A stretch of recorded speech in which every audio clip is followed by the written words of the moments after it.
What's going on, guys? It's Siren Frost today, and today I'm going to be giving you guys another deck profile featuring my favorite clan is Pale Moon Circus, and became my main clan after a little while.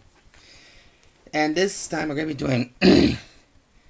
be doing featuring the Silverthorn Luquier deck profile. We just call it just Silverthorns for short, so I guess it'll be a lot better. Now, I fell in love with Pale Moon Circus ever since Asuka no Romy. So this is a very deck profile. This is close to my heart, as always. And I try to do everything I can to improve my decks of this clan better than most of my other clans. Just because this deck deserves the wins that it so rightfully deserves. Now, I will confess them to you guys. I have been, for a little while now, I've been developing a losing streak. Before this whole coronavirus actually happened, I did start losing a lot because I let my ego get the best of me and most of my ego. So this time, now this is not a complete Silverthorn deck. I mean, I wish it was, but we're not gonna give it the more support until set 9, I think. Yeah, set 8 or set 9. I think set 8. Yeah. So we won't be getting more Silverthorns until then, but it confirmed it that Silverthorn Dragon Empress Venus Luquier has been confirmed to be the next grade 3 boss monster, boss unit in that set. So that's a good thing for me. I'm looking forward to. So until then, we'll just be delving into what we have here and see what happens. So let's just go ahead and dive right into it now. So my starting Vanguard is Silverthorn Assistant Ionela. I just loved her from the get-go. I thought she was very cute. And most of the time, I like my cute decks. Like in Yu-Gi-Oh!, I like nothing more but female monsters, female decks. That's all I can try just by saying. So we all know what starting Vanguards do now. They draw 1 card the minute you wrote upon them. So, over here. For a trigger lineup, we're doing a rainbow. Yes, and no, not the gay rainbow, but just a rainbow. So we're doing 4 heal triggers, Candy Clowns, 4 draw PGs, Hades Hypnotist, 4 crits, Barking Dragon, and finally 4 fronts, Silverthorn, Beast Tamer, Serge. So it's kind of basic. I was thinking about going for 12 crit breakup and go for maybe take out the fronts to become more 8 crits, but we'll just see how it goes from here on out. I mean, most of my decks are like kind of OP, but the Accels sometimes need the front triggers better. So there's my Silverthorn grade 0s. For grade 1s, we'll be using the starter. The grade 1 starter is Silverthorn Assistant Irina. Now, I like her new ability better than the old one. I mean, the old one was okay, but the new one gave you more and more options. So when Irina is placed, when placed from hand, look at the top 2 cards of your deck, choose one, pick one of them in your soul, and you want to go to the bottom of the deck in order you wish. When wrote upon, look at 3 cards from the top of your deck, put any number of your cards with Silverthorn in their names from among them and from your soul, and put the rest on the bottom of your deck in any order. If you put 2 or more cards in your soul, draw 1 card, or draw a card. So I love how they just make everything that you draw have a bigger hand. Now, I will confess to you, there is 1 grade 3 unit I'm not playing in this deck, which is a Silverthorn, but unfortunately she got hit to 1, and I just don't think that's personally fair. I mean, everyone can just saying like, oh, she's very OP. Yeah, she's OP because you're just pissed off because she can kick your fucking ass and give me a big hand. But oh well, there are other substitutes. Next, I play 4 copies of Romy. I like her. She's a new addition to the family. Next, we're playing 4 copies of Silverthorn Breathing Dragon and 2 copies of Softest Performer Marianela. I call her Maria for short. Now, I know you're probably all thinking, why are you running her and not just those 4?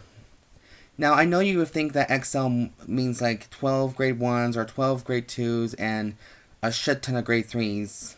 But, this isn't an Ezel build. This is not like that at all. My decks are very similar count-wise, but different abilities are just depending on how good they are. And this is a combination between my Golden Beast Tamer deck and Silverthorn, just because Ever since Dorian got hit, I gotta make something more adjustable to it.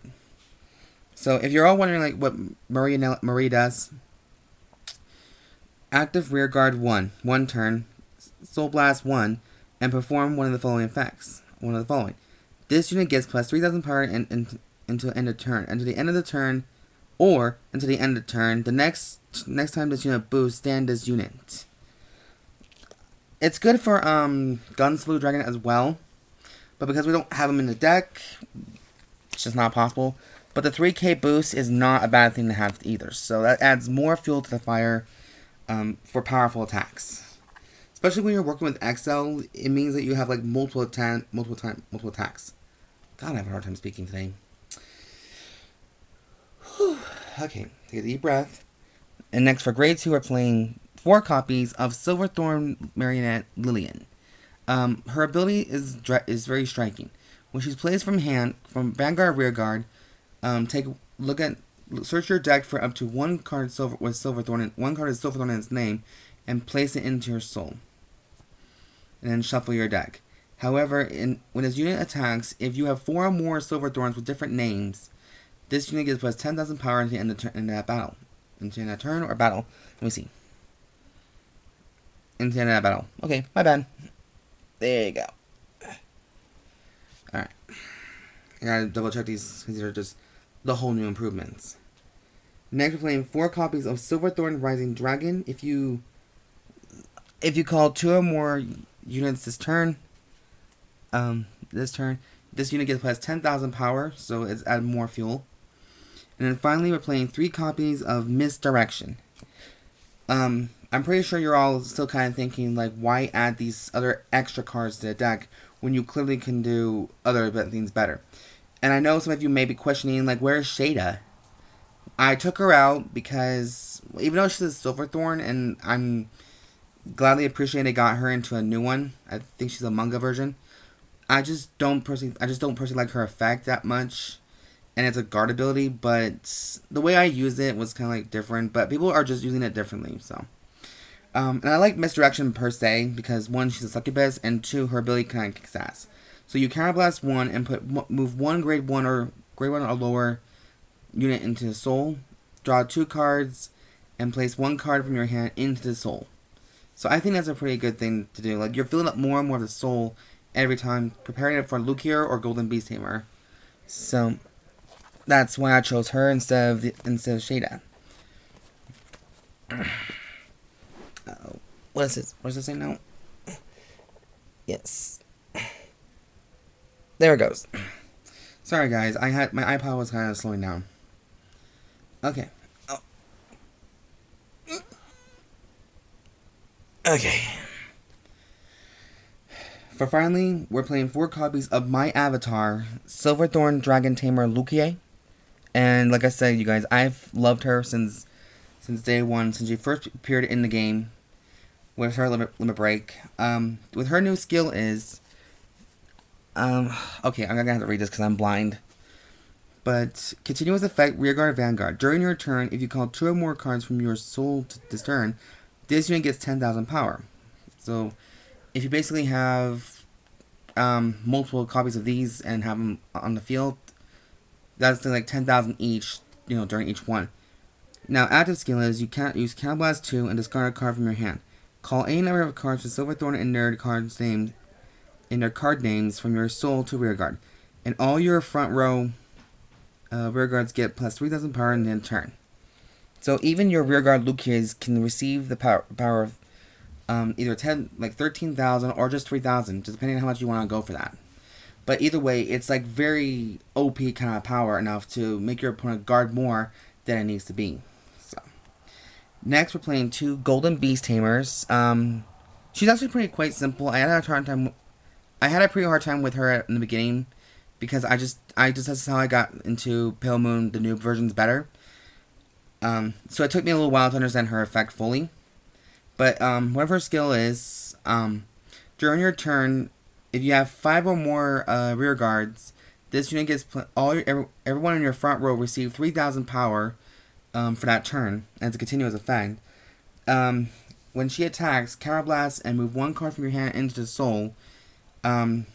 select up to 2 units from your soul and call them the rear guard. So this will add multiple attacks. I think she's good. She's very versatile. She can be your beginner grade 3 vanguard until you get Luquier, or Luquier can be your first, and then Golden Beast Tamer can be your second. That's how I kind of seen it. Finally, I'm playing another grade 3 that's my personal favorite, is Barking Dragon Tamer. Carablast 2, and move 1 card from your side of the field to the soul. Retire both sides of the field. Retire all units on the field, on both players' side, and for each one that was retired, he receives 5,000 power for that turn. And I like that, you know. It's a big cost to Carablast 2 and put a card in your hand, especially when this deck's completely full of Carablasting itself on some things, but I think you can master it perfectly. All 3 of these units use Carablasting, so you gotta be careful like how much you use. People can probably just degrade me on this one, but this is my personal choice. So there's that main deck profile. For the extra deck or the imaginary gift zone, we got 1 quick shield, and then we're playing 6 imaginary gifts Accel ones. I need more of these kind of versions because I like how good looking they really are. But yeah, you're all probably I know you're probably thinking like this is really like overkill. This is nothing but 10,000 power. Why not play Accel 2? It would make it a little better. That's a choice. You know, I'd rather have the full blast so I can kill my opponent a little easier than have the extra card. Besides, most of these cards in here can draw, if I would be really careful. But anyways, you guys, that is the completed deck profile update of my Pale Moon, Silver Thorns, Mixed Shindig. I hope you guys enjoyed this video. I'm sorry if I slurred out a lot of my words. That's not my intention to do that. Oof. But it's been a long day, and you know, I want to get this deck profile as soon as done. And as soon as the new Luquier stuff comes out, I'll be sure to make another deck profile update for you guys. But we'll just see what the new stuff happens. Maybe they'll bring back Luquier Reverse or something. But yeah. But anyways, you guys, that is the concluded deck profile update of my debut for Silver Thorn / Golden Beast Tamer mixed hybrid at the moment. It's just a Pale Moon deck in general, but it's mainly Silver Thorns. But yeah, as soon as I get more stuff for the deck, I'll be sure to give you guys a heads up or an update on it. So yes, so I'll see you guys next video. Be sure to subscribe, like this video, thumbs up for it, comment down below, and let me know what you guys think about this deck profile. Let me know what your versions are, and yeah, just give me some tips and you know which units try out better and see what happens. So I'll see you guys next video. Have a good night. Stay safe. Bye bye.